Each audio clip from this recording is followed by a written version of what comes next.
ஹரே கிருஷ்ணா ஹரே கிருஷ்ணா கிருஷ்ண கிருஷ்ணா ஹரே ஹரே ஹரே ராமா ஹரே ராமா ராம ராமா ஹரே ஹரே.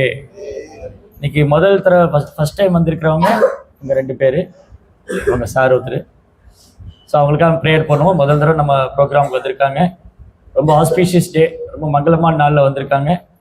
இன்றைக்கி வந்து நித்யானந்த பிரபுடைய ஆவிர்பாவம், அவர் தோன்றிய தினம். அப்புறம் தமிழர் திருநாள் வந்து தைப்பூச பண்டிகை. அந்த மாதிரிலாம் ரொம்ப மங்களமான நாளில் பௌர்ணமி இன்னைக்கு எல்லாம் சத்சங்கத்தில் வந்திருக்கிறதுனால அவங்களுக்காக நம்ம ப்ரேயர் பண்ணுவோம். ஹரே கிருஷ்ணா கிருஷ்ண கிருஷ்ண ஹரே ஹரே, ஹரே ராம ராம ராம ஹரே ஹரே.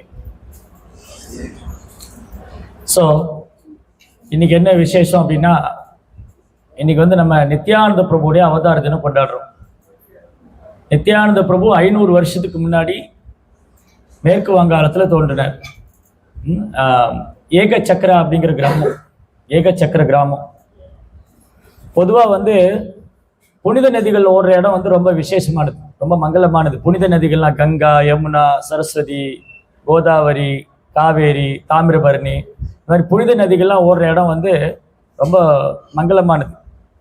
அந்த ஹோலி ரிவர் இருக்கு இல்லையா, அந்த புனித நதியில் போய் குளிக்கிறதுனால நமக்கு மனசெல்லாம் சுத்தமாகும், மனசு சுத்தமாகும், ஆன்மீகத்தில் முன்னேற்றம் வரும், எல்லா விதமான பாவங்களும் அந்த நதிகள் புனிதப்படுத்திடும். ஆனால் புனித நதிகள் இல்லாத ஊரில் என்ன பண்ணுவாங்க? புனிதமாக நதி இல்லைன்னு அங்கே என்ன பண்ணணும்? அங்கே எப்படி அவங்க தூய்மைப்படுத்திக்குவாங்க தங்களை? அவங்க அந்த இடத்துக்கு ட்ராவல் பண்ணணும் இல்லையா? இப்போ கங்கையில் போய் குளிக்கணும்னா நம்ம இங்கேருந்து போகணும். புனித நதி இல்லாதவங்க இங்கேருந்து போகணும். அப்போ பகவான் என்ன செய்கிறார் அப்படின்னா, புனித நதிகள் இல்லாத இடத்துல தனது தூய பக்தர்கள் அனுப்பிச்சு வச்சிடறாரு. அதனால் பாகவதத்தில் என்ன சொல்லியிருக்கு அப்படின்னா, கங்கையில் போய் ஒருத்தர் பல முறை குளிச்சாதான் தூய்மை அடைகிறாங்க. ஆனால் தூய பக்தரை சந்தித்த மாத்திரம் உடனே தூய்மை அடைஞ்சிருவாங்க. எப்பாத சம்சயா சூத முனைய பிரசமானேனா. ஓ சூத கோசாமியே, கங்கையில் போய் ஒருத்தர் பல முறை குளிக்கணும், அப்போ தான் நம்ம தூய்மை அடைவோம். ஆனால் புனித நதியில் போய் தூய பக்தர்கள் பார்த்தா உடனே தூய்மை அடைஞ்சிடுவோம். ஏன்னா அவங்க அவ்வளோ பவர்ஃபுல். வைணவ ஆச்சாரியர்கள், குருமார்கள், தூய பக்தர்கள்லாம் ரொம்ப சக்தி வாய்ந்தவங்க. அவங்கள பார்க்குறதே ரொம்ப பாக்கியம். அதனால பகவான் என்ன செய்கிறாரு, அவர் இந்த பூமியில் வந்து நிறைய அற்புதங்களும் லீலைகளும் பண்ணுறார். சிலப்போ அவரே நேரடியாக அவதாரம் பண்ணுறாரு, சிலப்போ அவதாரத்தோடைய அவதாரமாக வர்றார், சிலப்போ வந்து தனது தூய பக்தர்களை அவங்களுக்கு சக்தி அளித்து இங்கே அனுப்பிச்சி வைக்கிறார். பகவானால் சக்தி அளிக்கப்பட்டவங்க. அப்போ 500 வருஷத்துக்கு முன்னாடி சைத்தன்ய மகாபிரபு கங்கை கரையில் தோன்றினார். கிருஷ்ணர் வந்து சைத்தன்ய மகாபிரபுவாக கங்கை கரையில் தோன்றினார். அப்போ பலராமர், எப்பெல்லாம் கிருஷ்ணர் இந்த பூமியில் வராரோ இப்போ பலராமரும் வருவார். ஸோ பலராமர் என்ன பண்ணாங்க, அவர் நித்யானந்த பிரபு வந்தாங்க, தான் நித்யானந்த பலராமர். மேற்கு வங்காளத்தில் ஏகச்சக்கரான்னு ஒரு கிராமம். அந்த ஏகச்சக்கர கிராமத்தில் தான் வந்து பலராமர் நித்யானந்த பிரபுவை தோன்றினார். அதாவது திரையோதசி திதி. திரையோதசி திதினா 13வது நாள். பிரதமை, துதியை, திருதியை அப்படி லைனாக வரும். First day, second day, third day, அஷ்டமி, நவமி, ஏகாதசி, துவாதசி, தென் திரையோதசி. ஸோ திரையோதசி அன்னைக்கு தான் நித்யானந்த பிரபு இந்த பூமியில் தோன்றினார். ஹடாய் பண்டிட்டுக்கும் பத்மாவதிங்கிறவங்களுக்கும் குழந்தையாக வந்தார்.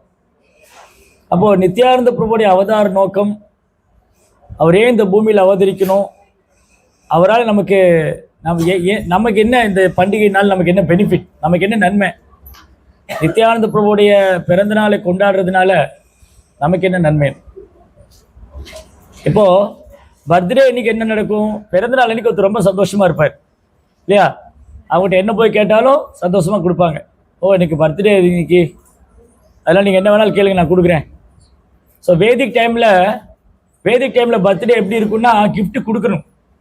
இன்னைக்கு பர்த்டேன்னா கிஃப்ட் கிடைக்குமான்னு பார்க்குறேன். கலியுகத்தில் வந்து பர்த்டேன்னா இன்னைக்கு யாருமே கிஃப்ட்டை கொடுக்கலையா. பட் வேதிக் பீரியட் எப்படின்னா, birthday means we have to give, நம்ம கொடுக்கணும். நம்ம யார் என்ன வந்து கேட்டாலும் கொடுக்கணும். இன்னைக்கு எனக்கு பர்த்டே, நான் என்ன கேட்டால் தானம் பண்ணுறேன். தானம் பெறுவதை விட தானம் கொடுப்பது முக்கியம். அப்போது பர்த்டே அன்றைக்கி ஒருத்தர் ரொம்ப சந்தோஷமாக இருப்பார், அப்போ நிறைய தானம் பண்ணுவார். ஸோ கிருஷ்ணா வந்து ரொம்ப கருணை வாய்ந்தவர். அவர் எப்பவுமே கருணையை கொடுத்துட்டே இருக்காரு. அவருடைய அவதார தினங்களை கூடுதலாக கருணை தருவார். அப்போது ஸ்பெஷல் டே என்னென்னா, இன்னைக்கு என்ன ஸ்பெஷல் டே? ஸ்பெஷல் டேனாலே ஸ்பெஷல் தான் இல்லையா? ஸ்பெஷல்னாலே ஸ்பெஷல் தான். அது மாதிரி நித்யானந்த பிரபுடைய அவதார தினம் ஸ்பெஷல். ஏன்னா அவர் ஏற்கனவே கருணை கொடுத்துட்டு இருப்பாரு, கூடுதலாக கருணை தருவார். இன்னைக்கு எல்லாரும் வந்து இந்த பண்டிகையை கொண்டாடினாங்க, எல்லாரும் இதில் கலந்துட்டாங்க, கிருஷ்ணருடைய நாமத்தை பாடினாங்க, சேவை பண்ணாங்க அப்படின்னு நித்யானந்த பிரபு வந்து கருணையை வாரி வழங்குவார். ஏற்கனவே கருணையை வாரி வழங்குறதுல ஒரு வள்ளல் அவர். கருணை கடல். அவர் வந்து கருணா அவதார். சைத்தன்ய மகாபிரபு நித்யானந்த பிரபு கருணா அவதாரம். கருணையே வந்திருக்கார், கருணையே உருவானார். அதனால இங்க ரொம்ப அழகான லீலைகள்லாம் இருக்கு. நித்யானந்த பிரபு இந்த கலியுகத்தில் எண்ணற்ற ஜீவாத்மாக்கள் அறியாமையில் பௌதிக வாழ்க்கையில் தன்னை மறந்து போய் அறியாமையில் வாழ்ந்துட்டு இருக்கிற ஜீவாத்மாக்களுக்கு கிருஷ்ணரை பற்றி சொல்லிக் கொடுக்கணும், கிருஷ்ணருக்கு எப்படி பக்தி செய்யணும், கிருஷ்ணர் மேலே எப்படி அன்பு செய்யணும், அதை சொல்லிக் கொடுக்கறதே வந்தார். பகவானே பக்தனாக வந்தார். சைத்தன்ய மகாபிரபு, நித்யானந்த பிரபு, அத்வைதாச்சாரியர், இவங்கெல்லாம் பகவான் தான். கிருஷ்ணர், பலராமர், மகாவிஷ்ணு அவங்க என்ன பண்ணாங்க? பக்தனா வந்தாங்க. எதுக்கு பக்தனா வந்தாங்க? இப்படிதான் பக்தி பண்ணணும்னு காமிச்சு கொடுக்குறதுக்காக வந்தாங்க. இப்படிதான் நம்ம பகவானுக்கு பக்தி செய்யணும்.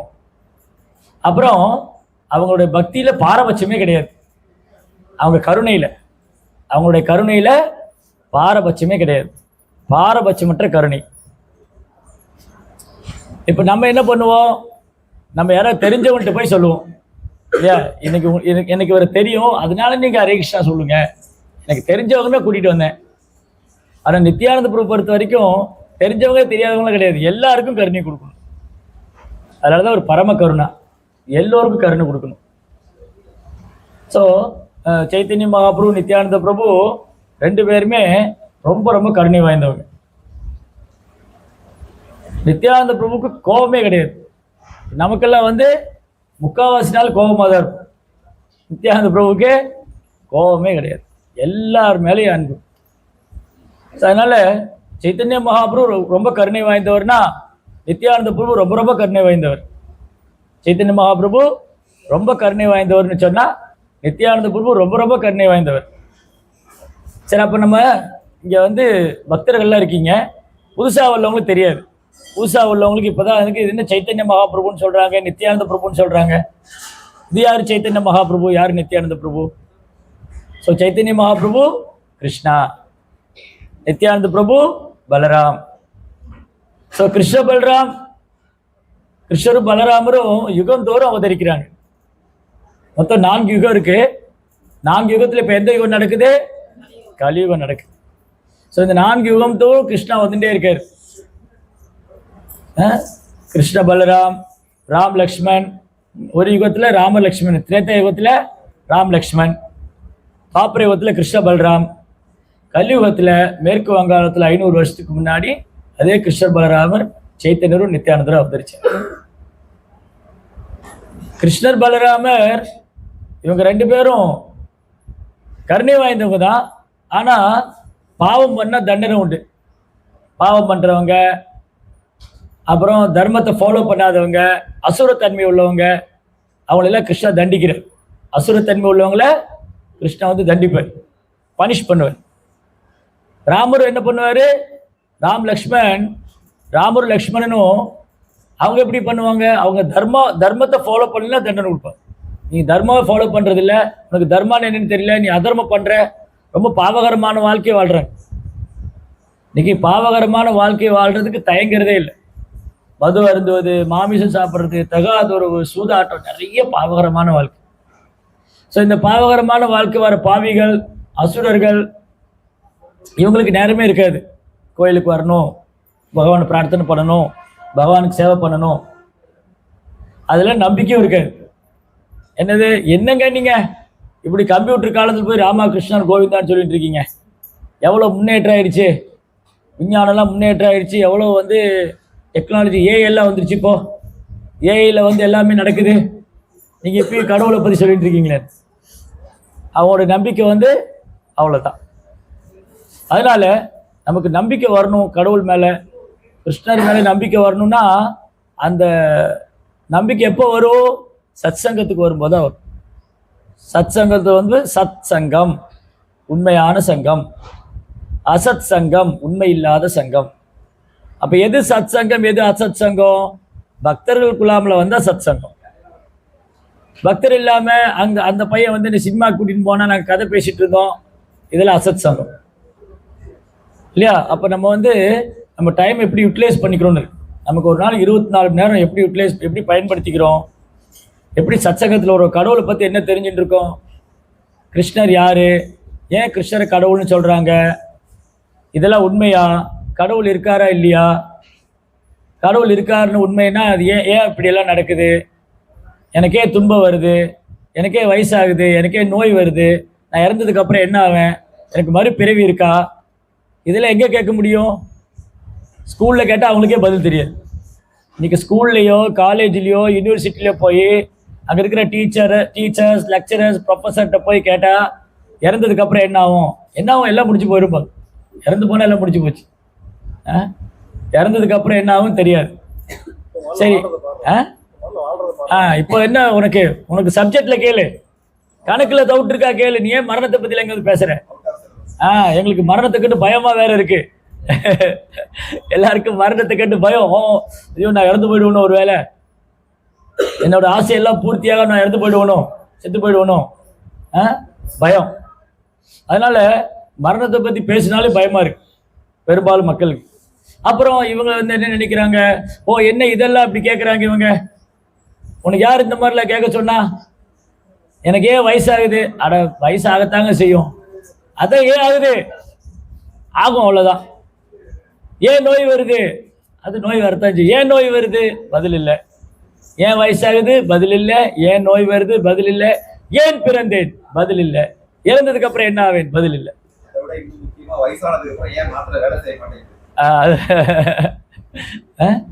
ஜன்ம மிருத்து ஜராவியாதி துக்கதோஷானு தர்சனம்.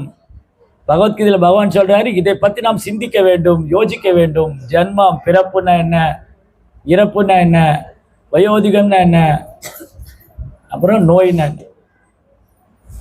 இந்த பூமியில பிறந்ததுல யாரா ஒருத்தர் சிரிச்சுட்டே பிறந்திருக்காங்களா, நான் பிறந்து விட்டேன்? இல்ல, பிறக்கும் போதும் அழுகின்றான், இறக்கும் போதும் ஹலோ டாடி மம்மி நான் போறேன் பாய், ஹாப்பியா போவாங்களா? ஐயோ நான் போறேனே, நான் போனதுக்கு அப்புறம் என் குடும்பம் என்ன ஆகுமோ, என் மனைவி என்ன ஆவாளோ, என் பிள்ளைங்க என்ன ஆகுமோ. அவர் போறவருக்கு அப்படி கவலை. அவரு பெட்ல படுக்க வச்சுவீங்க, ஐயோ போயிட்டியே, சொல்லாம போயிட்டியே, சொல்லி இருந்தா நானும் வந்திருப்பனே. அப்போ இறந்ததுக்கு அப்புறம் எங்க போறோம்? சரி, எங்கிருந்து வந்தோம் தெரியவில்லை, எங்கே போகிறோம் தெரியவில்லை, என்னதான் செய்ய வேண்டும் அதுவும் தெரியவில்லை. இதுதான் அறியாமை. ஸோ இப்படி இந்த அறியாமைக்கான பாடம் ஸ்கூல்ல எல்லாம் கிடைக்காது. ஸ்கூல்ல, காலேஜ்ல, யூனிவர்சிட்டில போய் நீங்க டீச்சர்ஸ்ட, ப்ரொஃபஸர்கிட்ட, லெக்சர்ஸ்ல கேட்டா, சார் ஹூ ஆம் ஐ, ஹூ ஆர் யூ, டீச்சர்கிட்ட போய் ஹூ ஆர் யூன்னு கேட்டா ஹூ ஆர் யூன்னு திரும்ப கேட்பாங்க. என்னை பார்த்து ஹூ ஆர் யூன்னு கேட்குறேன். நீ யார்டா கேட்குற, நீ பார்த்து நான் தான் உன் டீச்சர். சரி, நீங்க யாரு? நான் தான் உன் டீச்சர். இல்ல, you are not this body, you are spirit soul. இல்லையா? நீ இந்த உடல் அல்ல, ஆத்மா. தெரியாது. அப்ப ஆன்மாவை பற்றிய கல்வி அங்க இல்லை. அதுதான் அறியாமை. அப்ப அறியாமை என்ன நடக்குது, நமக்கு என்ன நடக்குதுன்னே தெரியல இந்த பூமியில. அப்ப அந்த நாலேஜ் வேணுமா, அப்ப பகவத்கீதையில கிடைக்கும். ஸோ பகவத்கீதை ஃபர்ஸ்ட் டீச்சிங்கே அந்த உடல் அல்ல, ஆத்மா. ஆத்மானா இருக்காது, காமிக்க முடியுமா? சார் உங்க ஆத்மாவை கொஞ்சம் காமிங்க.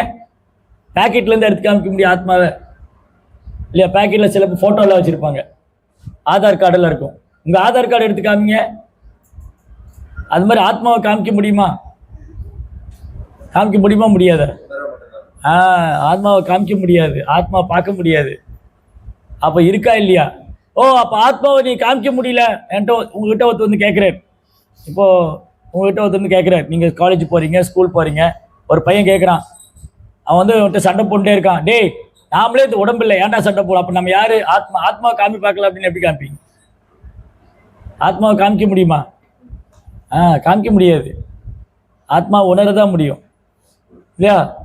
உடலை விட்டு போனோன்னு ஏன் அலறாங்க? யார் போயிட்டா? போயிட்டே யார் போயிட்டா? அங்கதானே படுத்திருக்காரு. ஒருத்தர் தாத்தாவோ பாட்டியோ இறந்து போயிட்டா அவங்க அழுவாங்க, ஐயோ போயிட்டியேன்னு. இன்னைக்கு அடிக்கடி கிளாஸ்ல சொல்லுவோம் அது. இன்னைக்கு வந்து சொந்தக்காரங்களாம் அழறாங்க. இப்போ என்ன ஆயிடுச்சுன்னா அழுகிறதுக்கு ஆள் இல்லாம அதுக்கு 2000 ரூபாய் பணம் கொடுத்தா வந்து அழுதுட்டு போவாங்க. சென்னையில எல்லாம் போனீங்கன்னா அதுக்கு ஸ்பெஷல் ஆள் வச்சிருக்காங்க. நேத்து வர நல்லா இருந்தியே, இன்னைக்கு உனக்கு என்ன ஆச்சு? என்ன விட்டுட்டு நீ போயிட்டியே, நீ எங்க போன எனக்கு தெரியல, உன்னை பத்தி எனக்கு புரியல அப்படின்னு பாடிடுவாங்க. ஆமா, அந்த மாதிரி அதுக்கெல்லாம் ஆள் இருக்காங்க. இப்போ என்னாச்சு, நேற்று ஒரு டெத்துக்கு போனோம். அது டெத்தில் வந்து ஒரு இறந்த வீட்டுக்கு போனோம். அங்கே வந்து இத்தனை கிராமத்தில் இறந்த வீட்டுக்கு போனால் அங்கே இறந்த வீட்டில் உள்ள பாடி எரிக்கிறதுக்கு ஆள் இல்லை. அது ஒரு மிஷின் வந்து இப்போ மொபைல் மிஷின் வந்துருச்சு. அன்றைக்காவது என்ன பண்ணாங்க, காட்டில் கொண்டு போய் பிறகு இந்த எருவெல்லாம் வச்சு எரிச்சாங்க.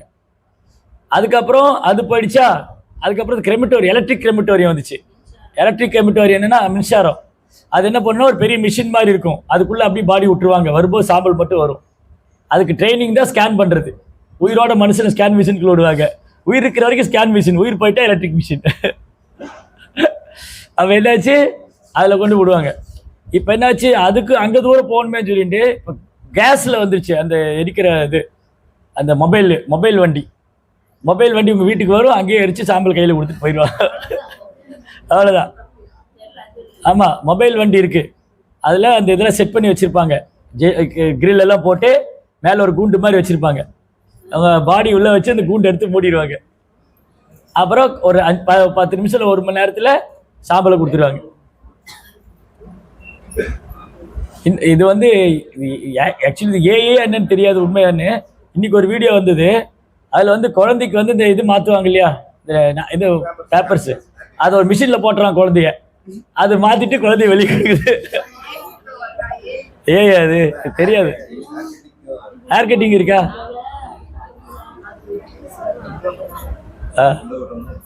பாருங்க, தலையை கொண்டு உள்ள வச்சு அது கட் பண்ணி கொடுத்துருமா. அப்படியா?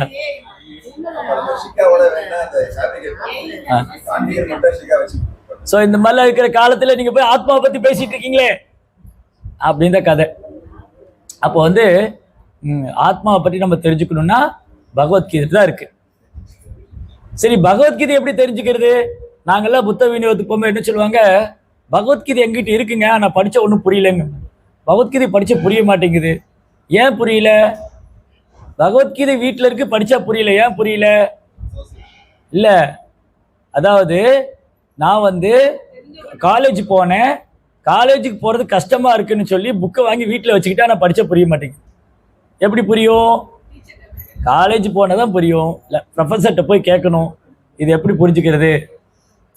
அந்த மாதிரி பகவத்கீதையை புரிஞ்சுக்கணும்னா பக்தர்கள்ட்ட போகணும், ஆச்சாரியர் விளக்கம் படிக்கணும், குருகிட்ட போகணும். அந்த குரு என்ன பண்ணுவார்? பகவத்கீதையை சொல்லி தருவார். அப்போ குருவுக்கு எப்படி தெரியுது? பரம்பரா மூலமாக தெரியுது. குருன்னா திடீர்னு வந்ததில்லை.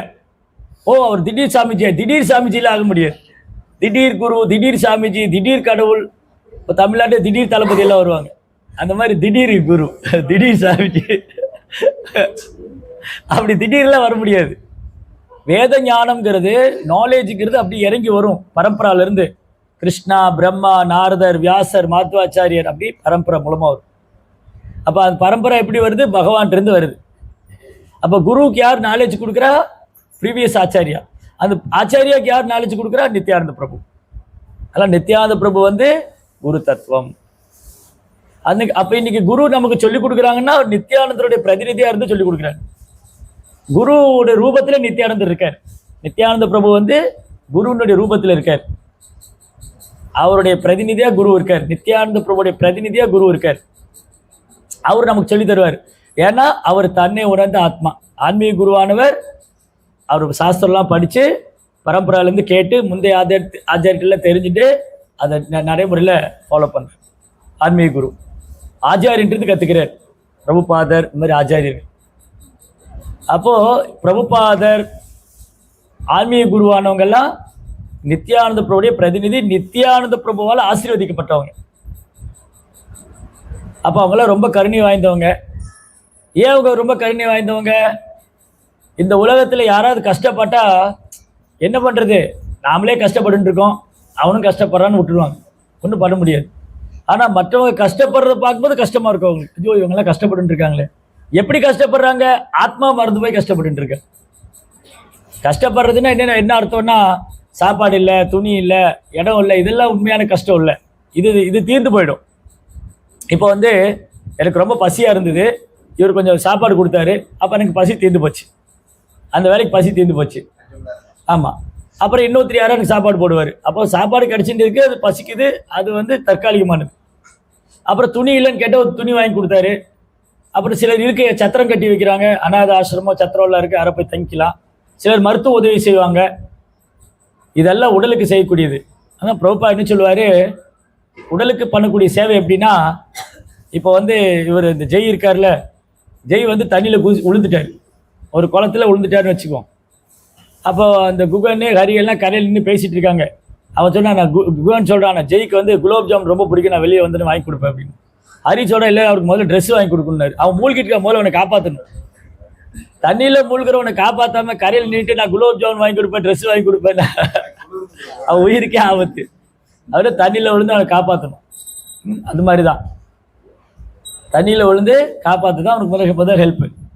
அப்போது இந்த உடலுக்கு பண்ணக்கூடிய சேவையினால உடலுக்கு ஆத்மாவை திருப்திப்படுத்திட முடியாது. அதுக்கு பிரபுபா சொல்கிற உதாரணம் என்னது, உடலுக்கு பண்ணக்கூடிய சேவையினால உடலுக்கு ஆத்மாவை திருப்திப்படுத்த முடியாது. அதுக்கு என்ன பிரபுபா உதாரணம் கொடுத்துருக்காரு, குருவி கூட்டை சுத்தப்படுத்துறதுனால குருவியை திருப்திப்படுத்த முடியாது. ஒருத்தர் அழகாக குருவி வாங்கி, ரோபோட்ஸ் எல்லாம் வாங்கி, புறா எல்லாம் வாங்கி கூட்டில் வச்சுட்டார். அந்த கூட்டை வந்து தினமும் சுத்தப்படுத்துறாரு. உள்ள இருக்கிற புறா சந்தோஷமா இருக்குமா? அதுக்கு திறந்து விட்டால் அது சந்தோஷமாக போகும். ஒன்று அதை வச்சு நான் கூண்டில் வச்சு அதுக்கு உணவு கொடுக்கணும் தேவையில்லை. இறைவனுடைய படைப்பில் எல்லா பக்கம் அதுக்கு உணவு இருக்குது. அது என்ன பண்ணும், சுதந்திரமாக பறக்கணும். அந்த கூட்டை விட்டு திறந்து விட்டால் அது சுதந்திரமாக பறக்கும். அந்த மாதிரி ஆத்மா இந்த உடலில் மாட்டின்னு இருக்கிறதுனால, இந்த உடலுக்கு தேவையை பூர்த்தி பண்ணுறதுனால உடலுக்கு ஆத்மாவை சந்தோஷப்படுத்த முடியாது.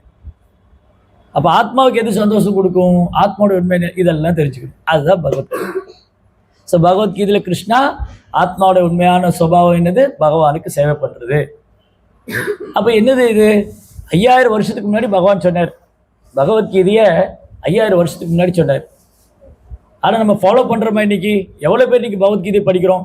ஆஸ் பர் பகவத்கீதா படி, பகவத்கீதை இந்துக்களுக்கான மட்டும் நூல் இல்லை, பகவத்கீதை உலக பொதுமுறை நூல், எல்லா நாட்டவருக்கும் எல்லா இனத்தவருக்கும் எல்லாருக்கும் பொருத்தம். அப்போ ஏன் ஒருத்தர் கேட்கலாம் நம்மகிட்ட, பகவத்கீதை கடவுள் கிருஷ்ணர் கடவுள் சொல்லியிருக்காரு, அவர் இந்தியாவில் பிறந்தார், இதில் பாரத பூமியில் தோன்றினார், அவர் இந்து கடவுளாக இருக்கார், இது எப்படி எல்லாருக்கும் பொருந்துன்னு கேட்கலாம். இதில் முதல்ல தப்பு என்னன்னா, கடவுள் வந்து இந்து கடவுள் முஸ்லீம் கடவுள்லாம் கிடையாது. கடவுள் ஒருத்தர் தான். கடவுள் வந்து இவர் இந்து கடவுள், ஒரு முஸ்லீம் கடவுள், இது இந்தியா கடவுள், அது இங்கே தமிழ்நாட்டில் தமிழ் கடவுள்லாம் வேறு வச்சுட்டு இருக்காங்க. சிவபெருமான் வந்து வட இந்தியா கடவுள், முருக தமிழ் கடவுள். லாஜிக்கே இல்லையே இதில். சிவபெருமானுடைய பையன் தான் முருக பெருமாள். ராமர் வந்து வட இந்திய கடவுள், ஆனால் சிலப்பதிகாரத்தில் அத்தியாயத்தையுமே ராமரை பற்றி சொல்லியிருக்கு. ஆமாம், ராமர் தமிழ்நாட்டுக்காரு, ராவணன் வந்து வட இந்தியாக்காரு. இந்த மாதிரி நிறைய தப்பான பிரச்சாரம்லாம் பண்ணிட்டு இருக்காரு. இந்த மாதிரி மக்களை குழப்பக்கூடிய விஷயம் நிறைய இருக்கு, தவறான விஷயம் நிறைய இருக்கு. இன்னைக்கு இந்த மாதிரி விஷயங்களை சொல்லித்தரதுக்கு யாரும் இல்லை. உண்மையை சொல்லித்தர யாரும் இல்லை. ஏன் உண்மையை சொல்லித்தர யாரும் இல்லை? எது உண்மைன்னு யாருக்குமே தெரியல. அதுக்கு தான் பரம்பரை. அதுக்கு தான் பகவான் என்ன பண்ணுறாரு, மக்களுக்கு வந்து இப்போ நிறைய குழப்பம் அதிகமாயிடுச்சு, இவங்களுக்கு பகவத்கீதை பற்றி புரியல. பகவத்கீதை வந்து ஏன் இந்துக்களுக்கான மட்டும் நூல் இல்லை? ஏன் பகவத்கீதை இந்துக்களுக்கான மட்டும் நூல் இல்லை? பகவத்கீதை எல்லாருக்கும் பொதுவாக ஏன் சரி, ஓகே. அதில் நான் இந்து நாட்டில் பிறந்தா இந்தியன், அமெரிக்காவில் பிறந்தா அமெரிக்கன், நான் இந்து கம்யூனிட்டியில் பிறந்தா இந்து, முஸ்லீம், ஓகே, அப்படி எடுத்துக்கலாம். பட் ஆனால் பகவத்கீதை ஏன் எல்லாருக்கும் பொதுவானது? சரி, அப்புறம்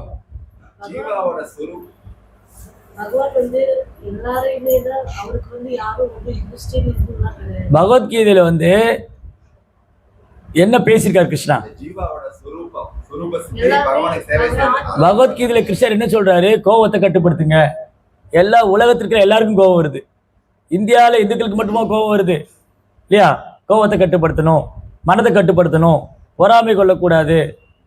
அப்போ இது வந்து எல்லாருக்குமான செய்தி இல்லையா? இந்த உடலில் ஆத்மாங்கிறது எல்லாருக்குமான செய்தி. கடவுளை சரணடைங்கிறது எல்லோருக்குமான செய்தி. கடவுள் யாருன்னு தெரிஞ்சுக்க வேண்டியது எல்லோருக்குமான செய்தி.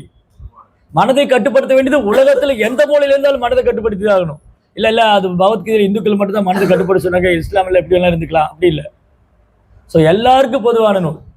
எல்லாருக்கும் இந்த உலகத்துல எந்த மூலையில ஒருத்தர் இருந்தாலும் அவங்க எல்லாருமே பகவத்கீதை தெரிஞ்சுக்க வேணும்.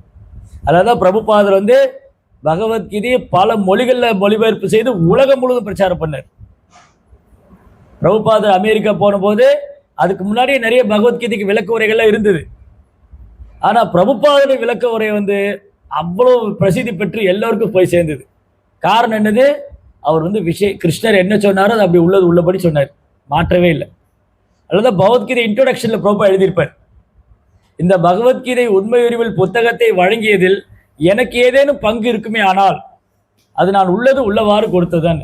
இதுல வேற எனக்கும் எந்த தனிப்பட்ட இதுவும் கிடையாது, சிறப்பு ஒன்றும் கிடையாது. அது கிருஷ்ணர் என்ன சொன்னாரோ, அர்ஜுனன் என்ன புரிஞ்சுட்டாரோ அதை அப்படியே பிரபுபாதர் கொடுத்துருக்காரு. அதுதான் ஸ்பெஷல். அதனால பகவத்கீதை வந்து நம்ம தினமும் அட்லீஸ்ட் குறைந்தபட்சம் ஒரு பக்கமாவது படிக்கும். அப்ப எல்லா கேள்விக்கும் பதில் இருக்கு. கடவுள் இருக்காரா இல்லையா, பகவத்கீதையில பதில் இருக்கு. கடவுளுக்கு உருவம் இருக்கா இல்லையா, பதில் இருக்கு. நாம யாரு, பதில் இருக்கு. என்ன செய்யணும், பதில் இருக்கு. மனதை எப்படி கட்டுப்படுத்தணும், பதில். எல்லாத்துக்குமே பதில் இருக்கு. ஆனா நம்ம படிக்கிறோமா, அங்கதான் கேள்வி. நிறைய பேர் புஸ்தகத்தை வாங்கி பத்திரமா வச்சிருப்பாங்க. சரஸ்வதி பூஜை அன்னைக்கு எடுத்து பொட்டெல்லாம் வச்சு அப்படி பூஜை எல்லாம் பண்ணி ஆரத்தி எல்லாம் பண்ணி ஓ பகவத்கீதையே ஜெய் பகவத்கீதையேன்னு பாட்டெல்லாம் பாடும். அப்ப பகவத்கீதை நம்ம ரீட் பண்ணணும். சரிங்க, சரி, இப்போ பகவத்கீதை இவ்வளவு சொல்லியிருக்கேன், இது வந்து பிராக்டிக்கலா நடைமுறையில் எப்படி செய்யறதுன்னா, 5000 வருஷத்துக்கு முன்னாடி கிருஷ்ணர் பகவத்கீதை சொன்னாரு, இன்னைக்கு மக்கள் எவ்வளவு பேர் பின்பற்றுறாங்க, இப்போ நடைமுறையில் எப்படி சொல்லி கொடுக்கணுமே, அதுக்கு தான் பகவானே திரும்ப வந்தார். எப்பெல்லாம் வந்து பகவான் வந்து தர்மத்தை ஸ்தாபனம் பண்ணிட்டு போறாரோ அப்ப மக்கள் தர்மத்திலிருந்து விலகும் போது திரும்பி தர்மத்தை வந்து ஸ்தாபனம் பண்ணுவார். தர்மத்திலிருந்து மக்கள் விலகும் போது திரும்பி தர்மத்தை ஸ்தாபனம் பண்ணுவார். எப்பெல்லாம் மக்கள் பக்தி பாதை விட்டு விலகுறாங்களோ திரும்பி பக்தி ஸ்தாபனம் பண்ணுவார். அப்ப கிருஷ்ணர் யோசிச்சார், நான் வந்து 5000 வருஷத்துக்கு முன்னாடி பகவத்கீதை சொல்லிட்டு வந்தேன், ஆனா பெரும்பாலும் படிக்கிற மாதிரி இல்லை. பகவத்கீதைக்கு ஒரு நோக்கம் இருக்கணுமா இல்லையா? என்ன நோக்கத்துக்காக பகவத்கீதை சொன்னாரு? இப்ப நீங்க வந்து சூப்பர் ஸ்டார்னு ஒரு பத்திரிக்கை வருது, அதுல வந்து அந்த பத்திரிகை மாசம் மாசம் வாங்கி படிக்கிறீங்க, அப்ப என்ன ஆகும்? சூப்பர் ஸ்டார்னு ஒரு பத்திரிகை, அதுல ஒரு பெரிய ஸ்டாரை பத்தி இந்த பத்திரிகை எல்லா டீட்டெயிலும் வரும். அந்த பத்திரிகை படிச்சுட்டே இருந்தா என்ன ஆகும்? அந்த அந்த நடிகர் மேல நமக்கு அபரிமிதமான ரசிகன் ஆயிடுவோம். ஓ, அவர் வந்து இப்படி ஆக்ட் பண்ணுவாரு, அப்படி ஆக்ட் பண்ணுவாரு, அப்படி செய்வாரு, இப்படி செய்வாரு, இல்லையா? அடுத்தது கிரைம் நாவல்லாம் வரும், அது படிச்சா எப்படி இருக்கும்? அதுக்கான அதோடைய என்ன சொல்றது, அதோட ரசிகன் ஆயிடுவாங்க. சிலருக்கு வந்து கிரைம் நாவல் ரொம்ப பிடிக்கும், சிலருக்கு வந்து ஸ்டார்ஸை பத்தி படிக்கிறது ரொம்ப பிடிக்கும், சிலருக்கு ஸ்போர்ட்ஸை பத்தி படிக்கிறது ரொம்ப பிடிக்கும். அப்ப அவங்க அதே தாட்ல இருப்பாங்க, அதே புக்கை வாங்கி வாங்கி படிச்சுட்டு இருப்பாங்க, அதே சிந்தனை. அந்த அந்த ஸ்போர்ட்ஸ் மேன் ஆர் அந்த ஆக்டர் ஆர் அந்த சப்ஜெக்ட்ல வந்து ரொம்ப தெரிஞ்சுக்குவாங்க, அதுல ரொம்ப எக்ஸ்பர்ட் ஆயிடுவாங்க. அப்ப பகவத்கீதை படிச்சா என்ன ஆகும்? பகவத்கீதை படிச்சா பகவானை பத்தி தெரிஞ்சுக்குவோம், பகவான் மேல அன்பு அதிகரிக்கும். ஓ, பகவான் நமக்கு எவ்வளவு மெசேஜ் கொடுத்திருக்காரு, கடவுள் நமக்கு எவ்வளவு மெசேஜ் கொடுத்திருக்காரு, கடவுள் நம்ம கிட்ட பேசுனதா பகவத்கீதை,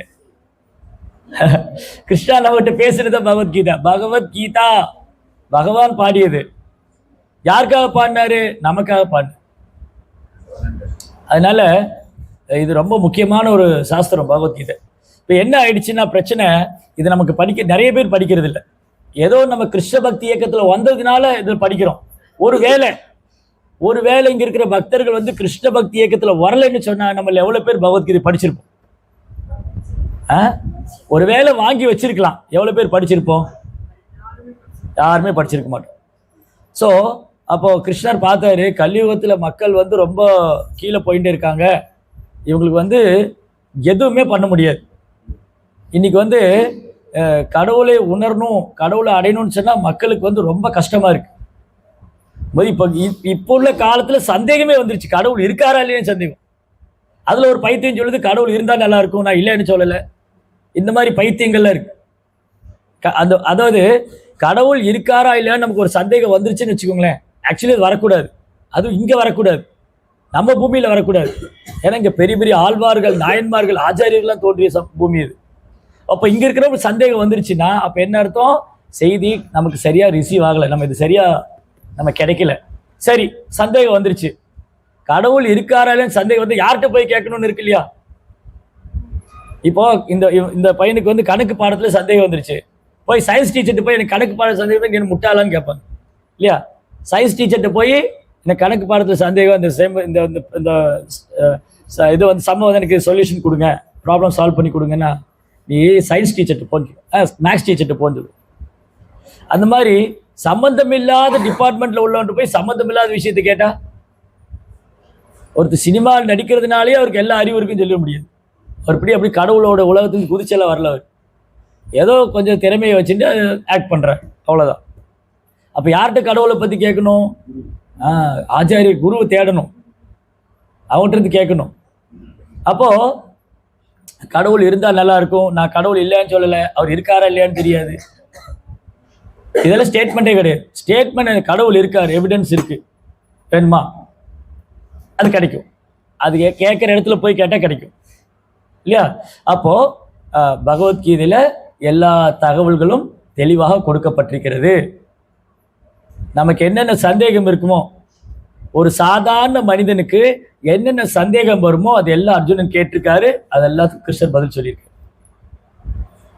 ஒரு சாதாரண மனிதனுக்கு என்னென்ன சந்தேகம் வருமோ அதெல்லாம் பரீட்சித் மகாராஜ் கேட்டிருக்காரு, அதுக்கெல்லாம் சுகதேவ் கோஸ்வாமி ஆன்சர் பண்ணிருக்காரு. அதான் ஸ்ரீமத் பாகவத்.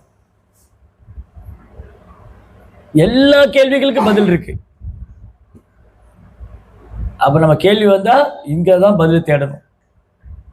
அப்போ கிருஷ்ணர் பார்த்தாரு, நான் பகவத்கீதை கொடுத்துட்டு வந்தேன், நான் அவதாரம் பண்ணேன், லீலை பண்ணேன், ஆனால் யாருமே என்னை பத்தி திருப்பி கூட பார்க்க மாட்டேங்கிறாங்க. அதனால நானே போறேன், நானே போய் பக்தனாக போய், பக்தன்னா இப்படிதான் இருக்கணும் அப்படின்னு காமிச்சு கொடுக்க போறேன். அதான் இன்னும் கொஞ்ச நாள்ல சைதன்யம் அப்படி அவதார தினம் அவர் பகவானே பக்தனா வந்தார். அவருக்கு முன்னாடி அத்வைத பிரபு, நித்யானந்த பிரபு இவங்கெல்லாம் அனுப்பிச்சு வச்சார். அப்போ நித்யானந்த பிரபு பலராம் இந்த பூமியில வந்து என்ன பண்றாரு? கிருஷ்ணர் மேல எப்படி பக்தி பண்றதுன்னு சொல்லி கொடுக்குறாரு. யாருக்கெல்லாம் சொல்லி கொடுக்குறாரு? தகுதியின் அடிப்படையில கிடையாது, தகுதியே பார்க்கல. இவருக்கு தகுதி இருக்கா இல்லையா, இவருக்கு சொல்லலாமா வேண்டாமா, இவர் பாவியா நல்லவனா கெட்டவனா, இவன் வந்து புண்ணியவானா பாவியா, எதுவும் பார்க்கறது இல்லை.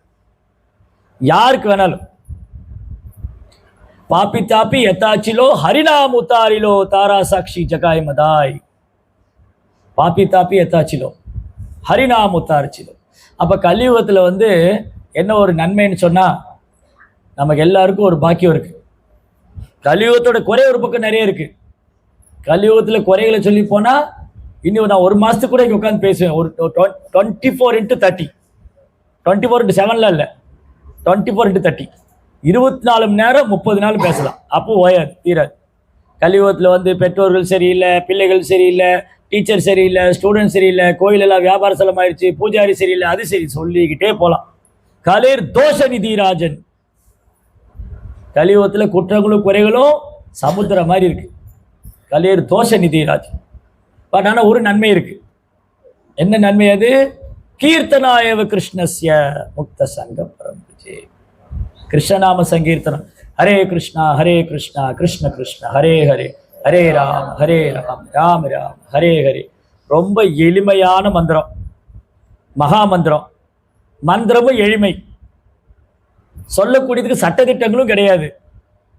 யார் வேணாலும் எப்ப வேணாலும் எங்க வேணாலும் இந்த ஜபா மெடிடேஷன் பண்ணலாம், ஜப தியானம் பண்ணலாம். இதுதான் வந்து சைத்தன்ய மகாபிரபு நித்யானந்த பிரபுடைய கருணை. இந்த மந்திரம் சொல்லணும் நாங்கள் உயர்ந்த குலத்தில் பிறந்திருக்கணுமா? அவசியம் இல்லை. சமஸ்கிருதம் தெரிஞ்சிருக்கணுமா? அவசியம் இல்லை. வேத பாடம் படிச்சிருக்கணுமா? அவசியம் இல்லை.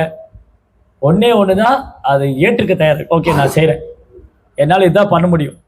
சரி, இப்போ இங்க வந்து ஒரு 40-50 பேர் இருக்கோம். நான் எல்லாரும் சொல்றேன், நீங்க வந்து எல்லாரும் இங்க சத்சங்கத்துக்கு வந்திருக்கீங்க, ஒரு 10 நிமிஷம் தலைகளை நில்லுங்க. 10 நிமிஷம் தலைகளை நில்லுங்க. அதுக்கப்புறம் உங்களுக்கு அடுத்த ஹோம்ஒர்க் என்னன்னு சொல்கிறோம். முதல்ல நான் நிற்க மாட்டேன், அப்புறம் எங்கே உங்களையெல்லாம் நிற்க வைக்கிறது? அப்போ இந்த தலைகளை நிற்கிற யோகாலாம் நமக்கு ஒத்து வராது இல்லையா? சரி, அடுத்தது வந்து நான் உங்களுக்கு வந்து நிறைய ஸ்லோகம் சொல்கிறேன், இதெல்லாம் படிச்சுட்டு வாங்க. அப்போ தான் நீங்கள் வந்து கடவுளை நினைக்க முடியும். அதுவும் வராது, கஷ்டம், வேண்டாம். அப்போ என்னால் சரி நீங்கள்லாம் வந்து சாப்பிடக்கூடாது, விரதம் இருக்கணும், விரதம் இருங்க, அளவாக தான் சாப்பிடணும், அப்படி சாப்பிடணும், நிறைய ரூல்ஸ் சொல்கிறேன். அப்போது யம நியமங்களை கடைபிடிக்கிறது ரொம்ப கஷ்டம். யோகத்தில் வந்து ஒருத்தர் ஒரு யோகா பண்ணுற ஒரு யோகி வந்து இந்த யோகான்னு சொன்னால் சும்மா எக்ஸசைஸ் பண்ணுறது இல்லை. இன்னைக்கு நிறைய பேர் யோகாங்கிற பேரில் எக்ஸசைஸ் தான் பண்ணிட்டு இருக்கான், ஆசனம் பண்ணுறான். ஸோ யோகா அப்படின்னா யோக இந்திரிய சம்ஜமா. யோகன்னா மனதிய புலன்களை கட்டுப்படுத்தணும். அப்புறம் என்ன சாப்பிடக்கூடாது, என்ன சாப்பிடணும், எவ்வளோ நேரம் தூங்கணும், எவ்வளோ நேரம் தூங்கக்கூடாது, எவ்வளோ நேரம் விளையாடலாம், எல்லாமே ஒரு ஒரு ஒரு ஒரு ரெகுலாரிட்டி இருக்கு, ஒரு சட்டத்திட்டம் இருக்கு. இது செய்யணும், இது செய்யக்கூடாது. அப்புறம் புலன்களை கட்டுப்படுத்தணும், மனதை கட்டுப்படுத்தணும். யம நியம பிரத்யாகாரா பிராணாயாமா, மூச்சு பயிற்சி பண்ணணும். அப்புறம் ஆசனா, யோகாசனம் பண்ணணும். இப்போ நான் இங்கே உட்காந்துட்டு இருக்கேன்னா ஒரு 2 மணி நேரம் இப்படி உட்காந்துருக்குன்னா எனக்கு மூட்டு வலி வரக்கூடாது, கழுத்து வலி வரக்கூடாது, இப்படியே உட்காந்துட்டு இருக்கணும். இன்னைக்கு எவ்வளோ பேர் இப்படி உட்காந்துட்டு இருக்காங்க? பையன் வர இப்படி தான் உட்காந்து செவத்தில் போய் பள்ளி மாதிரி ஒட்டின்னு இருக்கு. அவ்வளோதான், ஹெல்த் எல்லாம் போயிடுச்சு. அப்போ வந்து ஸோ யம நியமா பிரத்யாகார பிராணாயாம ஆசனா தாரணா தியானா, 7வது ஸ்டேஜ் தியானம். தியானம் பண்ணும்போது அப்படியே ஒரு மனதை ஒருநிலைப்படுத்தணும், மனது இங்கெங்கேயும் ஓடக்கூடாது. அது அந்த தியானத்தில் பக்குவமாகவும் சமாதி. ஒரு யோகி வந்து இப்படியே தியானம் பண்ணி ஓ ஓ அப்படி தியானம் பண்ணிட்டு அப்படியே அவர் தன்னை மறந்து இருக்கணும். மேலே ஒரு பாம்பு ஏறினா கூட தெரியாது. இதெல்லாம் நமக்கு ஒத்து வருமா? அர்ஜுனனே முடியாதுட்டு. அர்ஜுனனே இந்த யோக முறை என்னால் ஃபாலோ பண்ண முடியாது, 5000 வருஷத்துக்கு முன்னாடி இந்த யோக முறையை என்னாலே ஃபாலோ பண்ண முடியாது அர்ஜுனன் சொன்னார். அப்போது கலியுகத்தில் வந்து ரொம்ப கஷ்டம் யோகங்களை பின்பற்றுவது, தபங்கள் இருக்கிறது, விரதங்கள் இருக்கிறது, ரொம்ப ரொம்ப கஷ்டம். இப்போ கலியுகத்தில் கலியுக மக்களுக்கு ஒரே வாய்ப்பு தான். என்னது அது? பக்தி மார்க்கம். இந்த பக்தி மார்க்கத்தின் மூலமாக ஒருவர் மிக சுலபமாக இறைவனை தியானிக்க முடியும். நம்ம அடிக்கடி கிளாஸ்ல டிஸ்கஸ் பண்ணுவோம். இப்போ இங்க இருக்கிற எல்லாத்தையும் நீங்க எல்லோரும் கடவுளை தியானம் செய்யுங்க, ஆனா கடவுளுக்கு உருவம் கிடையாது. என்ன தியானம் பண்ணுவோம்? ஒருத்தர் டியூப்லைட் தியானம் பண்ணுவோம், ஒரு ஃபேன் லைட்டே தியானம் பண்ணிட்டு ஏதோ ஒரு புள்ளி ஒளி. நோ, எப்படி தியானம் பண்ண முடியும்? கடவுளுக்கு உருவம் இல்லை, ஆனால் தியானம் பண்ணுங்கன்னு சொன்னா எப்படி தியானம் பண்ணுவீங்க? சரி, இப்போ நான் சொல்றேன், கடவுளுக்கு உருவம் இல்லைன்னு சொல்லி நான் தியானம் பண்ண முடியலன்னா சரி, இப்படி தியானம் பண்ணலாமே, கிருஷ்ணரை தியானம் செய்யுங்க. அப்போ எப்படி கிருஷ்ணரை தியானம் பண்ணலாம்? ஒருத்தர் கிருஷ்ணரை குழந்தையா தியானம் பண்ணலாம். ஓ, கிருஷ்ணா வந்து குழந்தையா இருப்பாரு, அவருக்கு தலைமுடியெல்லாம் சுருளா இருக்கும், அவர் தலையில மயிர்பீடி வச்சிருப்பாரு, அவர் கண்கள் வந்து தாமரை தெல் மாதிரி இருக்கும், கையில வெண்ணெய் வச்சுட்டு இருப்பாரு, இல்ல புல்லாங்குழல் வச்சிருப்பாரு, இல்ல வெண்ணெய் பானையிலேருந்து வெண்ணெய் எடுத்துட்டு இருப்பாரு. இப்படி தியானம் பண்ணும். யசோதாமா மடியில உட்காந்துட்டு இருப்பாரு, யசோதாமாட்ட பால் குடிச்சாரு, கண்ணுக்குட்டி கூட விளையாண்டாரு, ஈஸியா தியானம் பண்ணலாம். சரி, அப்ப கிருஷ்ணர் இப்படி தியானம் பண்ணலாம். அர்ஜுனன் கூட ரதத்துல சாரதியா உட்கார்ந்துட்டு இருந்தாரு, ஒரு கையில குதிரையோட கடிவாளம், இன்னொரு கையில சாட்டை, தலையில அந்த குருஷேத்திர போர்ல இந்த டஸ்ட், அந்த தூசிலாம் தலையில படர்ந்து இருந்தது, அவர் தலைமுடி கலைந்து இருந்தது, அவர் அங்கவஸ்திரம்லாம் வந்து புழுதியா இருந்தது, அவர் சாம்பல் நிறத்துல இருந்தாரு. தியானம் பண்ணலாம். தென் கிருஷ்ணர் இப்படி தியானம் பண்ணலாம். அவர் இந்த கோபர்களோடு இருந்தாரு, கன்றுகளோடு இருந்தாரு, பசுக்களோடு இருந்தாரு, அவர் உடல்ல 3 வளைவு இருக்கும், அவர் புல்லாங்குழல் வச்சிருப்பாரு. தென் விஷ்ணு இப்படி தியானம் பண்ணலாம். அவர் 4 கரம் இருக்கும், வனமாலி கதி சாங்கி சங்கி சக்ரி சனந்தகி ஸ்ரீமான் நாராயணோ விஷ்ணு வாசுதேவோ. அவருக்கு 4 கரங்கள், சங்கம் சக்கரம் கதை தாமரை, மழைக்காலத்து மேகத்தை ஒத்த நிறம், மஞ்சள் நிற பீதாம்பராடை, மார்புல சிவசகுரி, கழுத்துல கௌஸ்துவமணி, என்றும் பாடாத வைஜெயந்தி மாலை. எப்படி தியானம் பண்ணலாமே? அப்ப எது ஈஸி? கிருஷ்ணரை அவர் ரூபத்தில் தியானம் பண்றது ரொம்ப ஈஸி. கடவுளை உருவமற்ற தன்மையில உணர்றது ரொம்ப கஷ்டம். இப்போ கிருஷ்ணர் இங்கே இருக்காரு, கிருஷ்ணர் இல்லாத இடமே இல்லை, கிருஷ்ணர் இல்லாத இடம் இல்லை, அவர் எல்லா பக்கம் இருக்காரு, ஆனா நம்மளால பார்க்க முடியல. அப்ப என்ன பண்ணணும்? அதுக்கு தான் கோயில் விக்கிரகம். இப்போ ரோட்ல நடந்து போது நம்ம கிருஷ்ணரை நினைக்க முடியும். கடவுள் இல்லாத இடம் இது. எங்கும் வியாபிச்சிருக்க. சூரியனை காமிங்கன்னு சொன்னா என்னால இங்கேயும் சூரியனை காமிக்க முடியும். ஓகே, நீங்க சூரியனை காமிங்க, ஏதோ சூரியன் இருக்கே, வெளிச்சம் மூலமா இருக்கு. ஆனா இந்த வெளிச்சம் மட்டும் சூரியன் இல்லை, அந்த வெளிச்சத்துக்கு ஆதாரம் அங்க வெளியே ஒரு வட்டம் தெரியுது, அதுதான் சூரியன். அந்த சூரிய வட்டத்துக்குள்ள என்னென்ன நடக்குது, அங்க உயிர்வாளிகள் இருக்காங்களா, அதை யார் நிர்வாகம் பண்றா, அந்த கோளுடைய ஆட்சி பண்ணக்கூடிய அந்த அதிபர் யாரு, இது கம்ப்ளீட் நாலேஜ், இதுதான் முழுமையான அறிவு. அப்போ வந்து இந்த இந்த இதெல்லாம் தெரிஞ்சுக்கணும் இல்லையா. இதெல்லாம் வந்து பகவானே சைத்தன்ய மகாபிரபு நித்யானந்த பிரபு வந்து இந்த பூமியில எந்த ஒரு பாரபட்சம் இல்லாம ஒரு சாதாரண அடித்தட்டில் இருக்கிற ஒரு கீழ்த்தரத்தில் இருக்கிற மக்களுக்கு கூட புரிஞ்சுக்கிற மாதிரி சொல்லுவாங்க. அதுதான் ஜெகாய் மதாய். ஜெகாய் மதாய் 2 பேரும் ரொம்ப உயர்ந்த பிராமண குலத்துல பிறந்தவங்க. கலியுகத்துல பிராமண குலத்துல பிறந்து எவ்வளவு பேர் பிராமணத்தை ஃபாலோ பண்றாங்க, கேள்வி வருது இல்லையா. பேருக்கு தான் பிராமணனா இருக்கும், ஆனா என்ன ஃபாலோ பண்றோம்.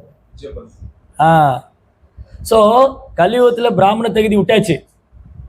அப்ப இந்த ஜெகாய் மதாய் 2 சாட்சி. ஜெகாய் மதாய் என்ன பண்ண, நல்லா குடிச்சிருந்தான், நல்லா குடிச்சிட்டு இடுப்புல இருக்கிற வேட்டியை கழுத்துல சுத்தி இருந்தான். ஆமா, இந்த குடிகாரில் வந்து பல கேட்டகரி இருக்காங்க. ஒரு குடிகாரன் வந்து ரொம்ப போதை அடிச்சுன்னு வச்சுங்களேன், ரோட்ல போய் நடு ரோட் நின்று பஸ் நிப்பாட்டுவான், நிறுத்து போறவன் எல்லாத்தையும் சண்டைக்கு போவான். ஒரு சில குடிகாரன் அப்படியே குடிச்ச மட்டையை பிளாட் ஆகிடுவான், அப்படியே போயிடுவான், கீழே விழுந்துருவான். இன்னொருத்த வந்து அப்படியே ஆடிக்கிட்டே இருப்பான். வேறு பல கேட்டகரி இருக்காங்க குடிகாரங்கள்ல. சிலர் குடிச்சிட்டு அமைதியாக உட்காந்துருப்பாங்க. இந்த மாதிரி சிலருக்கு என்ன நடக்குதுன்னே தெரியாது. அது இப்போ தமிழ்நாட்டில் கேட்க வேண்டாம். குடிமகன்கள், தமிழ்நாட்டின் குடிமகன்கள். இதில் போட்டி வேற, கேரளாவுக்கும் தமிழ்நாட்டுக்கும். கேரளாவில் வந்து ஓணம் ஃபெஸ்டிவல் எவ்வளோ விஸ்கி பிராண்டி சேல் பண்ணோம், தமிழ்நாட்டில் தீபாவளிக்கு எவ்வளோ சேல் பண்ணோம், காம்படிஷன். ஒரு வருஷம் கேரளா ஜெயிக்குது, ஒரு வருஷம் தமிழ்நாடு ஜெயிக்குது. ஸோ அப்போ என்ன ஆச்சு, இந்த ஜெகாய் மதாய் 2 பேரும் நல்லா குடிச்சிருந்தாங்க. அப்போ ஒரு நாள் சைத்தன்ய மகாபுரு என்ன பண்ணாரு, சைத்தன்ய மகாபுரு என்ன பண்ணுவார், காலையில எல்லாம் மீட்டிங் பண்ணுவாங்க. இந்த மாதிரி நம்ம மீட்டிங் பண்ற மாதிரி காலையெல்லாம் சேர்ந்து பேசிட்டு இருப்பாங்க. இப்போ சைத்தன்ய மகாபுரு சொல்லுவாரு, நீங்க எல்லாரும் ஒரு நகரத்திலையும் நகரத்திலையும் போய் கிருஷ்ண பக்தி பிரச்சாரம் பண்ணுங்க. அப்போ நித்யானந்த பிரபு, ஹரிதாஸ் தாக்கூர் 2 பேருக்கும் வந்து மகாபிரபு சொல்லுவார், நீங்க போய் கிருஷ்ண பக்தி பிரச்சாரம் பண்ணுங்க. அப்போ நித்யானந்த பிரபுவும் ஹரிதாஸ் தாக்கூர் 2 பேரும் நவதீபத்துல அந்த மேற்கு வங்காளத்து தெருக்குள்ள போயிட்டு இருக்காங்க. அப்போ ஒரு கூட்டமா இருக்கு, பயங்கர கூட்டம் ரோட்ல. அப்போ அந்த கூட்டத்தை விலக்கிட்டு போகணும்னா ஒருத்தர் எதிர்த்த ஒரு மாதிரி வர்றாரு எதுக்கால. ஐயா, நீங்க 2 பேரும் பார்த்தா சாது மாதிரி இருக்கீங்க, பெரிய திலக்க போட்டிருக்கீங்க, மாலையெல்லாம் போட்டிருக்கீங்க, பார்த்தா வைஷ்ணவர் கிருஷ்ண பக்தர் மாதிரி இருக்கு, நீங்க அந்த கூட்டத்துக்குள்ள போகாதீங்க. ஏன் என்ன, அங்க 2 பேர் குடிச்சிட்டு கெட்ட வார்த்தையை பேசிட்டு இருக்காங்க. அங்க 2 பேரு நல்லா குடிச்சிட்டு கெட்ட வார்த்தையை பேசிட்டு இருக்காங்க, இங்க போயிடாது. அப்ப நித்யானந்த பிரபு நினைச்சாரு, இந்த குடிகாரங்களும் கிருஷ்ண பக்தரானா என்ன பெருமை, சைத்தன்ய மகாபுருக்கு தான் பெருமை, என் குருவுக்கு பெருமை, அதனால இவங்களையும் கிருஷ்ண பக்தி பண்ண வைக்கணும். அப்போ நித்யானந்த பிரபு சொல்றாரு, இந்த கூட்டத்தை விலக்கிட்டு போய் இவங்க 2 பேர்ட்டையும் கிருஷ்ண பக்தி சொல்லி கொடுக்கலான்னு. அவன் ஒரு கல் எடுத்தான், போறேன்னு மண்டையை உடைக்கிட்டான். 2 பேரும் ஓடிட்டாங்க. இந்த குடிகார பசங்க ஒரு கல் எடுத்து அடிக்க போயிட்டாங்க. 2 பேரும் ஓடிட்டாங்க. ஹரிதாஸ் தாக்கூர் போய் சொல்றாரு சைத்தன்ய மகாபுரு, ஐயோ நான் இவர் கூட தினம் போகமாட்டேன்னு. இவர் போய் குடிகாரன்ட்டு எல்லாம் கிருஷ்ண பக்தி பண்ண சொல்றாரு. நான் இவர் கூட நீ போக மாட்டேன், இவர் என்ன செய்யறாருன்னு தெரிய மாட்டேங்குது, இவர் என்ன பண்றாரு இவரை புரிஞ்சுக்கவே முடியலையே. நித்யானந்தனுடைய செயல்களை வந்து சாதாரண ஜீவனால புரிஞ்சுக்க முடியாது. இவர் என்ன பண்றாருன்னு தெரியலையே. அப்ப மகாபுரு சிரிச்சுட்டு இருக்காரு. அடுத்த நாள் திரும்பி போனா திரும்பி இதே 2 பேர் ரோட்ல தகராறு பண்ணிட்டு இருக்கான். நல்லா குடிச்சிட்டு ரோட்ல தகராறு பண்றான். அப்ப நித்யானந்த பிரபு சொன்னாரு, ஏப்பா 2 பேரும் இப்படி குடிச்சிட்டு கலாட்டா பண்றீங்க, கிருஷ்ண பக்தி பண்ணுங்க, பகவான் நாம சொல்லுங்க அப்படின்னு ரொம்ப பணிவா கேட்டுட்டேன். காலில் விழுகாத குறைய கேட்குறது. என்ன பண்ணா, அந்த குடிச்சிட்டு அப்பெல்லாம் வந்து பாட்டில் இல்லை, பானை இருக்கு. பானையில் வந்து இந்த சாராயம் கல்லெல்லாம் குடிப்பாங்க. அந்த பானையை குடிச்சிட்டு அந்த பானை இருக்கு இல்லையா, அந்த பானை எடுத்து ஓங்கி அடிச்சிருவார் நித்யானந்த மண்டையில். அது மண்டை உடஞ்சி ரத்தம் வரும்.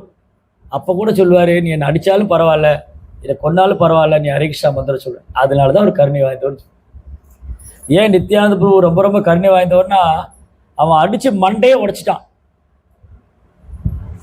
நமக்கு அப்படி நடந்த பிரச்சாரம் பண்ணுவோம். நமக்கு மண்டையெல்லாம் உடைக்க வேண்டாம், நம்மளை மதிக்கலைன்னா கூட போக மாட்டோம் அந்த பக்கம்.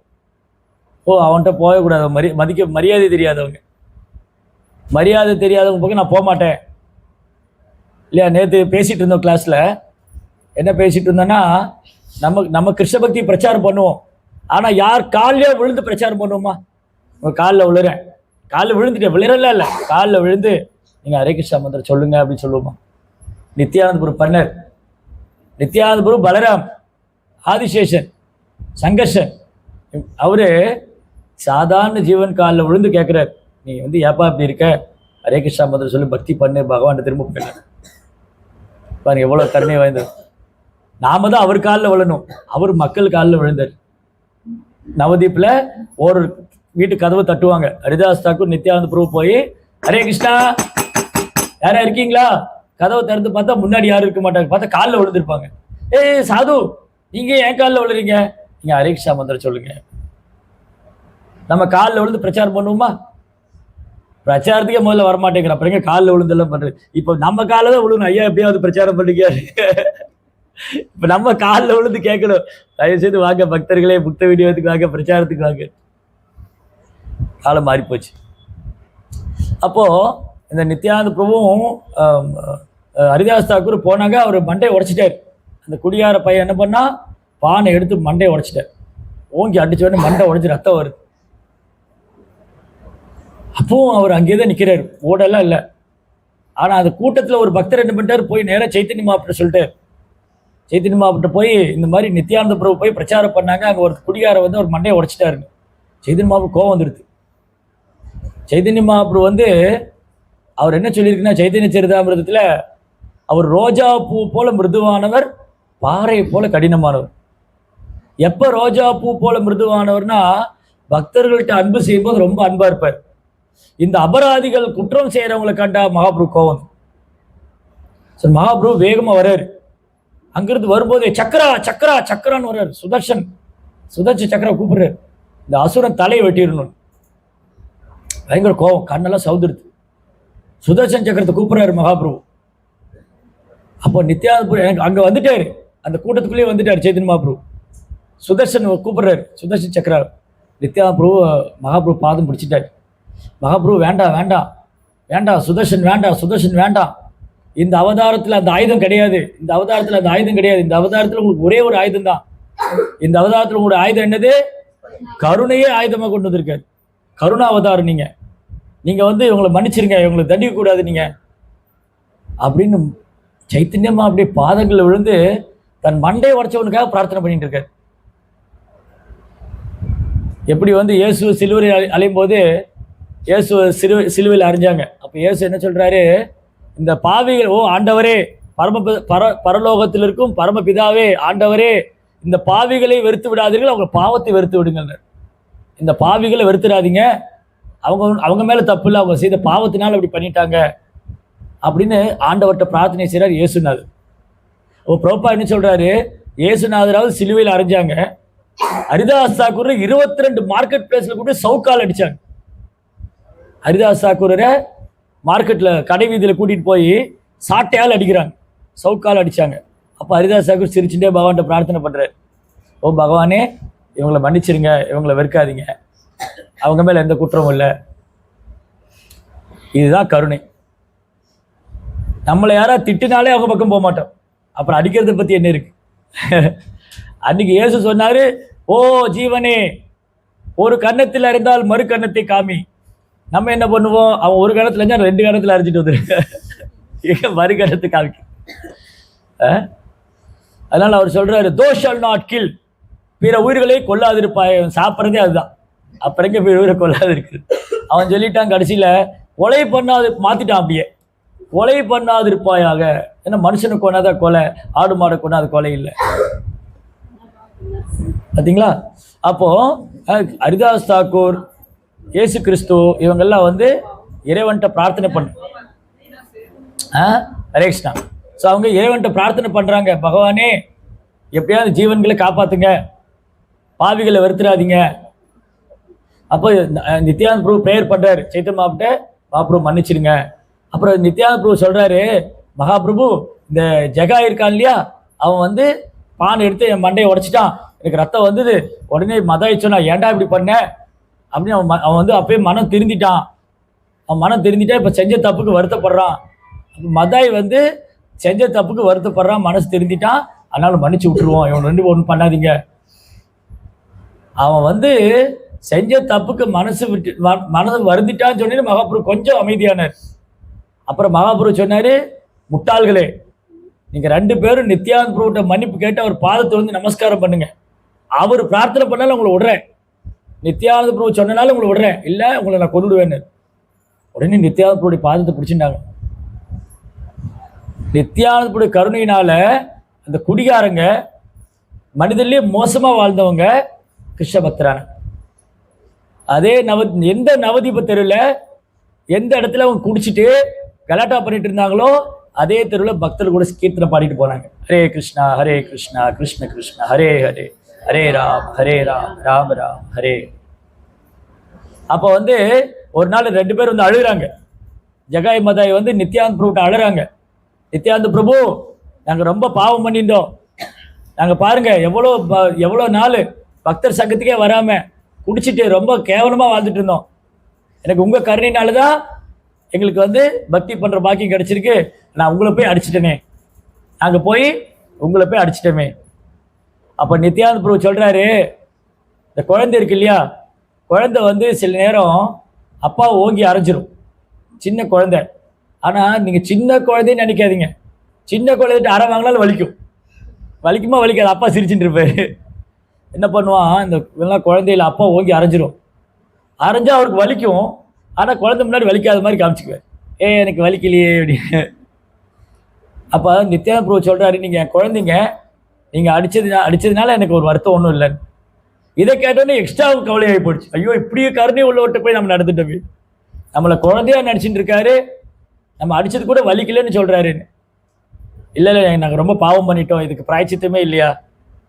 அப்போ நித்யானந்த பிரபு சொன்னார், நீங்கள் கங்கை கரையில் போய் படி கட்டணும். அங்கே பக்தர்களாக வந்து குளிக்கிறதுக்கு கங்கையில் ஒரு படி கட்டிட்டு அங்கே வரக்கூடிய பக்தர்களுக்காக சேவை பண்ணுங்க, எல்லாட்டையும் ஆசீர்வாதம் வாங்குங்க, பக்தருடைய ஆசீர்வாதம் வாங்கிக்கோங்க அப்படின்னு பிரார்த்தனை பண்ணுங்க. யாரு? நித்யானந்த பிரபு சொன்னார். அவங்க 2 பேரும் அதே மாதிரி பக்தர்களுக்கு சேவை பண்ணி பிரார்த்தனை பண்ணி அவங்க நல்ல பக்தராங்க. அப்போ பிரபுபா என்ன சொல்றாரு, அன்னைக்கு நித்யானந்த பிரபு இருந்தப்போ ஒரு ஜகாய் மதா இருந்தாங்க, இன்னைக்கு உலகெல்லாம் ஜகாய் மதையா தான் இருக்கு. அதனாலதான் பிரபுபாதர் என்ன பண்ணாரு, உலகெல்லாம் கிருஷ்ண பக்தி பிரச்சாரம் பண்ணார். அந்த சேவை வந்து நித்யானந்த பிரபு பிரபுபாதர் கொடுத்துருந்தார். நித்யானந்த பிரபு வந்து பிரபுபாதர் ரூபத்தில் பிரபுபாதருக்கு அந்த சக்தி கொடுத்து பிரபுபாதர் அமெரிக்கா, ஐரோப்பியா, ரஷ்யா, ஜெர்மன் எல்லா நாட்டுக்கு போனார். 7 முறை உலகெல்லாம் சுற்றி வந்தார். இன்னைக்கு எவ்வளோ பேர் கிருஷ்ண பக்தி பண்ணுறாங்க. அன்னைக்கு ஒரு ஜகாமதே குடிச்சிட்டு இருந்தாங்க. பிரபுபாதர் அமெரிக்கா போனப்போ அந்த பௌரின்னு ஒரு இடம் இருக்குது, பயோகிராஃபியில் இருக்குது, பிரபுபா பயோகிராஃபியில் ஒரு லைஃப் ஹிஸ்ட்ரியில். பௌரிங்கிற இடத்துல எந்த ஒரு நல்ல மனுஷனும் போக மாட்டாங்க. ஏன்னா குடிச்சிட்டு ரோட்லேயே படுத்துருப்பான், ட்ரெஸ் ஒன்றும் போட்டுருக்க மாட்டான், பெண்களோடு படுத்துட்டு இருப்பான், அவ்வளோ மோசமாக இருக்கும். அங்கே பிரபுபாதர் போய் எல்லாருக்கும் கிருஷ்ணநாமத்தை சொல்லி கொடுத்து அந்த ஹிப்பிகள்லாம் வந்து பக்தராக்கிட்டார். எல்லா ஹிப்பிகளையும் அமெரிக்காவில் போய் பக்தராக்கணும். அமெரிக்கா அரசாங்கமே என்ன பண்ணுறது தெரியாமல் முடிச்சுட்டு இருந்து. அப்போ பிரபுபாதர் போய் எல்லாரையும் பக்தராக்கினார். இன்னைக்கு தமிழ்நாட்டில் நிறைய ஹிப்பி ஆகிட்டு இருக்காங்க, பெரிய பெரிய தலைமுடி வச்சுட்டு இருக்காங்க ஒருத்தனும். நீங்கள் பாருங்க, பசங்களை எல்லாம் பார்த்தீங்கன்னா ஹிப்பிகள் மாதிரி தாடியும் தலைமுடியுமா சுற்றிட்டு. ஸோ அதனால இன்னைக்கு கிருஷ்ண பக்தி அத்தியாவசியம், கிருஷ்ண பக்தி அவசியம்.